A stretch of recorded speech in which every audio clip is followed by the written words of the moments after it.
The virtual files में आपका स्वागत है। जून 1984। भारत एक ऐसे मोड़ पर खड़ा था जहां से दो रास्ते जाते थे, एक खून से भरा, एक शायद बिना एक बूंद खून के। एक रास्ता चुना गया, दूसरा रास्ता आज भी किसी बंद फाइल में बंद है और आज हम उसी बंद फाइल को खोलने की कोशिश करेंगे। लेकिन पहले थोड़ा पीछे चलते हैं, क्योंकि हर बड़े तूफान से पहले एक लंबी खामोशी होती है और इस कहानी की खामोशी 70 के दशक के आखिर में शुरू हुई थी। 1947 में जब भारत आजाद हुआ तो पंजाब एक उम्मीद की जमीन था। हरित क्रांति आई, गेहूं के खेत लहराए और एक समृद्ध राज्य का सपना सच होता दिखा। लेकिन समृद्धि के साथ साथ एक और चीज बढ़ रही थी, पहचान की राजनीति। सिख समुदाय के एक बड़े हिस्से में यह भावना पनप रही थी कि आजाद भारत में उनकी आवाज को उतना सम्मान नहीं मिला जितना मिलना चाहिए था। आनंदपुर साहिब प्रस्ताव 1973 में पास हुआ, जिसमें पंजाब को ज्यादा स्वायत्तता देने की मांग थी। ये मांग राजनीतिक थी, संवैधानिक थी और जायज भी थी। लेकिन दिल्ली ने इसे उस गंभीरता से नहीं लिया जिसकी जरूरत थी और इसी खालीपन में एक नाम उभरा, जरनैल सिंह भिंडरानवाले। शुरुआत में भिंडरानवाले एक धार्मिक प्रचारक थे, सिख धर्म की शुद्धता की बात करते थे, नशे के खिलाफ बोलते थे।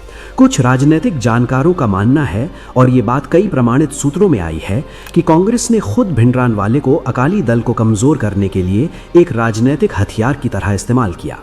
लेकिन जो ताकत उन्होंने बनाई वो उनके काबू से बाहर हो गई। भिंडरानवाले धीरे धीरे एक उग्रवादी आंदोलन के चेहरे बन गए। हिंसा बढ़ी, पुलिस अफसर मारे गए, निरंकारियों पर हमले हुए और फिर 1982 में एक ऐसा कदम उठाया गया जिसने पूरे हालात को एक अलग दिशा में ढकेल दिया। भिंडरानवाले और उनके समर्थक स्वर्ण मंदिर परिसर में, अमृतसर के हरमंदिर साहिब में आ गए। वो जगह जो करोड़ों सिखों का सबसे पवित्र धार्मिक स्थल है, वो जगह जहां हथियार नहीं होने चाहिए थे, वहां हथियारों का जखीरा जमा होने लगा। AK-47, हल्की मशीन गने, रॉकेट और दिल्ली में इंदिरा गांधी की सरकार देखती रही। सवाल ये है, क्यों? क्या ये राजनीतिक कायरता थी? क्या ये गुप्तचर विफलता थी या कुछ और था? यहीं से हमारी असली कहानी शुरू होती है। गुप्तचर ब्यूरो यानी देश की आंतरिक जासूसी एजेंसी।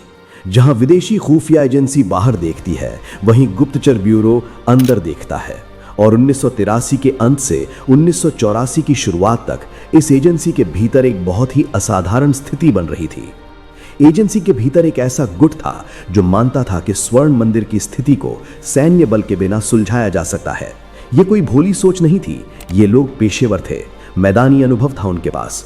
उन्होंने पंजाब में काम किया था, उन्हें समुदाय की नब्ज पता थी और उनका मानना था कि भिंडरानवाले की सबसे बड़ी ताकत ये थी कि वो स्वर्ण मंदिर के अंदर थे।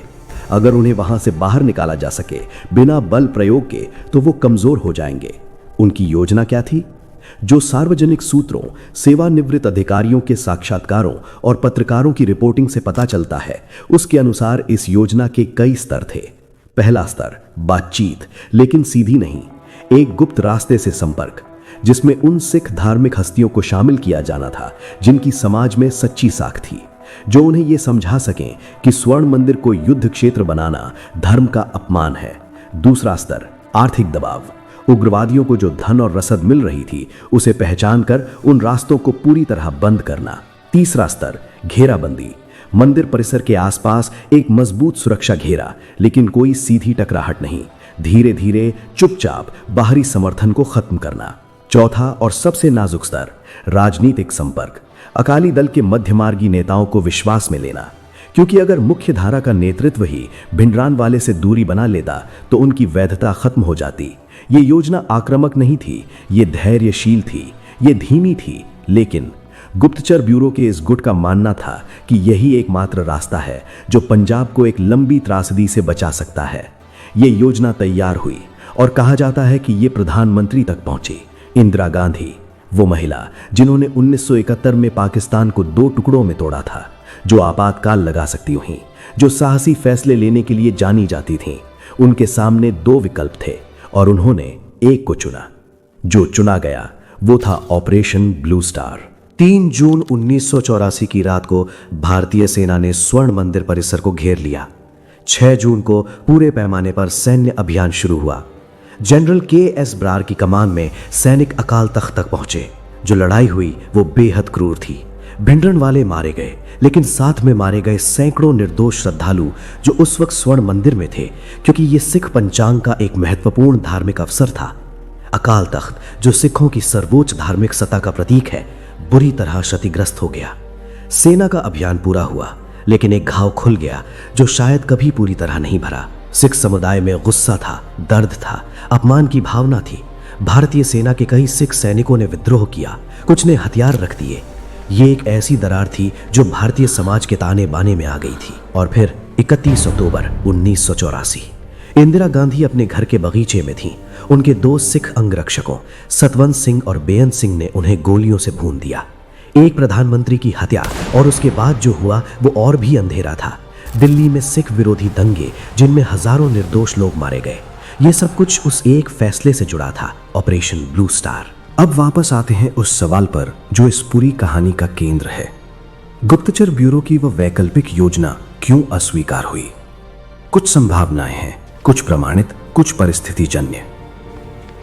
पहली संभावना, समय का दबाव। 1984 में चुनाव आने वाले थे। इंदिरा गांधी की सरकार पर पंजाब को काबू में करने का राजनैतिक दबाव था। एक धीमी, धैर्यशील राजनयिक योजना राजनैतिक रूप से महंगी लगती थी। एक तेज सैन्य अभियान एक मजबूत नेता की छवि बनाता। दूसरी संभावना, खुफिया जानकारी की विश्वसनीयता का सवाल। कुछ सूत्र बताते हैं कि प्रधानमंत्री के करीबी सलाहकारों को गुप्तचर ब्यूरो के उस गुट पर पूरा भरोसा नहीं था। उनका मानना था कि बातचीत की कोशिश पहले भी हो चुकी थी और नाकाम हो चुकी थी। तीसरी संभावना, और ये सबसे असहज करने वाली है, सेना की उत्सुकता। कुछ विश्लेषकों और सेवानिवृत्त अधिकारियों ने यह सुझाया है कि उस वक्त सेना नेतृत्व एक सैन्य अभियान के लिए तैयार था। अभियान की तैयारी काफी पहले से हो रही थी। एक बिंदु के बाद वो पूरा तंत्र रोकना राजनीतिक और संस्थागत रूप से मुश्किल हो गया था। चौथी संभावना, और इसके बारे में बहुत कम बात होती है, विदेशी खुफिया का भूमिका। 1984 में सार्वजनिक रूप से उपलब्ध ब्रिटिश दस्तावेजों से यह पुष्टि हुई है कि ब्रिटिश विशेष बलों ने भारत सरकार को स्वर्ण मंदिर अभियान के लिए सलाहकारी सहयोग दिया था। यानी ये फैसला सिर्फ दिल्ली में नहीं बन रहा था, इसके अंतर्राष्ट्रीय पहलू थे। और पांचवी, शायद सबसे दर्दनाक संभावना यह है कि वो वैकल्पिक योजना सच में काम कर सकती थी, लेकिन उसे एक संस्थागत समस्या ने दफन कर दिया। खुफिया एजेंसियों के बीच आपसी खींचतान, गुप्तचर ब्यूरो और विदेशी खुफिया एजेंसी के बीच तालमेल की कमी, प्रधानमंत्री तक सही जानकारी सही तरीके से नहीं पहुंची, या पहुंची और जानबूझकर छान कर दी गई। हम नहीं जानते, क्योंकि वो फाइलें आज भी गुप्त है। लेकिन हम कुछ जानते हैं। हम जानते हैं कि ऑपरेशन ब्लू स्टार के बाद पंजाब एक दशक तक चलता रहा। हम जानते हैं कि हजारों लोग मारे गए, उग्रवादी भी, निर्दोष भी, पुलिस अफसर भी, सेना के जवान भी। हम जानते हैं कि 1984 के दंगों का दर्द आज भी उन परिवारों में जिंदा है जिन्होंने अपने लोग खोए। और हम ये भी जानते हैं कि इतिहास में क्या होता अगर के सवाल सबसे ज्यादा तड़पाते हैं। क्या होता अगर वो योजना स्वीकार हो जाती? क्या होता अगर किसी सम्मानित सिख धार्मिक हस्ती की आवाज भिंडरानवाले तक पहुंचती? क्या होता अगर अकाल तख्त पर टैंक नहीं चलते? क्या इंदिरा गांधी आज भी जिंदा होती?